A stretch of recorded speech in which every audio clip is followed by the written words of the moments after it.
नाज़रीन अस्सलाम वालेकुम वरहमतुल्लाहि वबरकातहू। यूट्यूब चैनल सिंध जे सूंहं तरफ़ां तव्हां सां मुखातिबु आहियां। उमेद अथमि त जेकॾहिं तव्हां अञा मुंहिंजे हिन यूट्यूब चैनल खे सब्सक्राइब न कयो आहे त पहिरीं फ़ुर्सत में ई मुंहिंजे हिन यूट्यूब चैनल खे सब्सक्राइब करे हिन जा व्लॉग ॾिसी ऐं लाइक कंदा त तव्हांजो शुक्रगुज़ार रहंदुसि। असां जॾहिं मखदूम बिलावल शहीद जी मज़ार जो व्लॉग ठाहियो त उन जे भर में ई हिकु ॿी वॾी दरगाह नज़र आई जंहिंजी इहा फिल्म हिते हली रही आहे। तव्हां ॾिसी रहिया आहियो इन जी वीडियो। इन जो नालो मखदूम दानियाल लिखियलु हुयो। असां जॾहिं मखदूम बिलावल साहब जन जो शहीद जो जेको आहे सो जॾहिं व्लॉग ठाहियोसीं त उन वक़्तु ॿिनि पहरनि जा 3 वॼी रहिया हुया, यानी सख़्तु उस हुई। उन में जेको आहे सो माण्हुनि जी अचु वञु तमामु घटि हुई, पर पोइ बि मखदूम बिलावल जी दरगाह ते तक़रीबन 5-7 माण्हू 2-3 औरतूं बि ॾिठियूंसीं जेके उन जी दरगाह ते वेठा हुया ऐं के क़ुर शरीफ़ पढ़ी रहिया हुआ, के ज़िक्र करे रहिया हुया। पर मखदूम दानियाल जी दरगाह ते हिकु माण्हू बि नज़र न आयो। असां उनजो व्लॉग त ठाहियोसीं, पर हाणे कंहिंखां पुछिजे त हीउ बुज़ुर्ग किथां आयो या छा थियो, असांखे कंहिं बि माण्हूअ उन जे मुतालिक़ का अहिड़ी हुयो ई कोन माण्हू त ॼाण कीअं मिले। पोइ इन जे करे असां उन जो व्लॉग ठाहे हलिया आयासीं। इन खे क़रीबन के मां सम्झां थो त 10-12 ॾींहं थी विया आहिनि, पर मूंखे इन जी काथां बि तारीख़ हथ न पई अचे। पोइ नेठि घणे वक़्त खां पोइ, यानी 8-10 ॾींहंनि खां पोइ मूंखे ख़बर पई त ही साहबु जेको आहे महदवी तहरीक जो माण्हू हुयो ऐं सैयद मोहम्मद महदी जूनपुरी जेको इंडिया खां हिते आयो हुयो ऐं जंहिं इमाम महदी हुजण जी दावा कई हुई, उन जे ज़िक्र फ़िक्र जो माण्हू हुयो।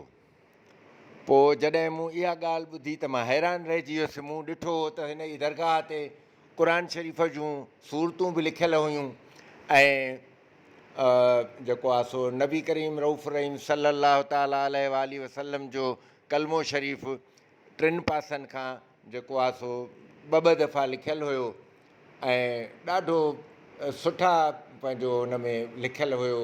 जेके भितियुनि ते जेको ॾाढो बहितरीनु लिखियलु हुयो, जंहिंजे करे मां इहा जेको आहे दरगाह मथां वरी ॾिसो त कुल शरीफ़ दरगाह जे मथां कुल जी चादर पई आहे ऐं ॿियूं सुठियूं चादरूं इहे पियूं आहिनि ऐं पेरनि खां कुझु बि लिखियलु कोन्हे। पोइ इन जे करे मां उनजो इहो व्लॉग ठाहियो हो। पर पोइ जॾहिं पंहिंजो ख़बर पई त ही साहब बि जेको आहे जूनपुरीअ जो मुरीद हुयो त पोइ ॾाढो अफ़सोस थियो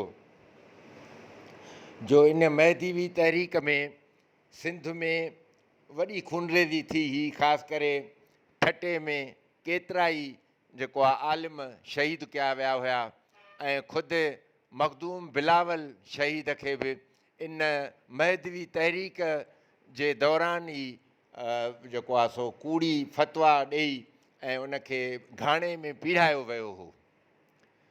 सो इन जे करे ॾाढो ॾुखु थियो। इन जो व्लॉग न ठाहिणु खपे हा, पर कुझु दोस्तनि चयो त इहो व्लॉग इन हिसाब सां तव्हां रखो त जीअं माण्हुनि खे ख़बर पए, छो जो उते कंहिंखे बि ख़बर कोन हुई ऐं मां त ॿाहिरि जेके बाज़ार जा दुकानदार वेठा उन्हनि खां पुछियुमि त उहे बि लहराए रहिया, का बि ॻाल्हि ॿुधाए कोन रहिया। पोइ इन जे करे मां वरी हीउ जेको आहे सो व्लॉग रखियुमि त भला माण्हुनि खे ख़बर पवंदी। सो पंहिंजो हीअ आहे मखदूम दानियाल जेको हिकु पीर जी हैसियत सां हिते मौजूदु आहे। पर मूं जॾहिं पोइ इहा तारीख़ पढ़ी त उन में वरी कुझु अहिड़ा बि नाला शामिलु हुया जेके अॼुकल्ह जूं वॾियूं दरगाहूं आहिनि उन्हनि खे बि उन्हनि लेखकनि जेको आहे इन मखदूम जूनपुरी जेको हुयो सैयद चवनि था हुयो उन्हीअ जे इन में शामिलु कयो हुओ। पोइ हाणे इन्हीअ जे करे वधीक इन्हीअ ते को बि तबसरो करे नथो सघिजे ऐं ख़ासि करे इहो ॿुधायो वियो त हीउ जेको करनी आहे पंहिंजो हिन में सन जे परियां मांझनि जे भरिसां जेका हज़रत अवेज़ शाह करनी जंहिंजी असुलु तुरबत त पंहिंजो होॾे यमन में आहे पर हिते बि हिकिड़ी दरगाह ठहियलु आहे। उन किताबनि में लिखियलु हो त इहो बि उन्हनि जो ई पैरोकार हुयो ऐं अहिड़ा ॿिया बि खोड़ नाला हुया जेके मां हिते बयानु बि नथो करे सघां जो इन ते वरी मां बि कंहिं फ़तवा जो न शिकार थी वञा। इन्हीअ जे करे मां वधीक इन ते को बि तबसरो नथो कयां।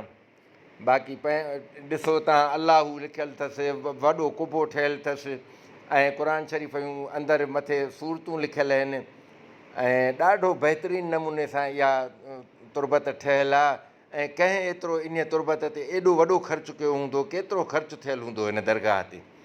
सो इहे ॻाल्हियूं बसि इन्हनि खे हिते ई ख़तमु थो कजे। मां तव्हां दोस्तनि खे जेको आहे सो पंहिंजो अर्ज़ु कंदुसि त महिरबानी करे मुंहिंजा सभु विलाग ॾिसंदा कयो ऐं उन्हनि खे जेको आहे सो लाइक कंदा कयो ऐं मुंहिंजे पंहिंजो हिन चैनल खे सब्सक्राइब कयो ऐं पंहिंजनि दोस्तनि खे बि इन्हनि खां सब्सक्राइब करायो त जीअं तव्हांखे वधीक मालूमात मिली सघे।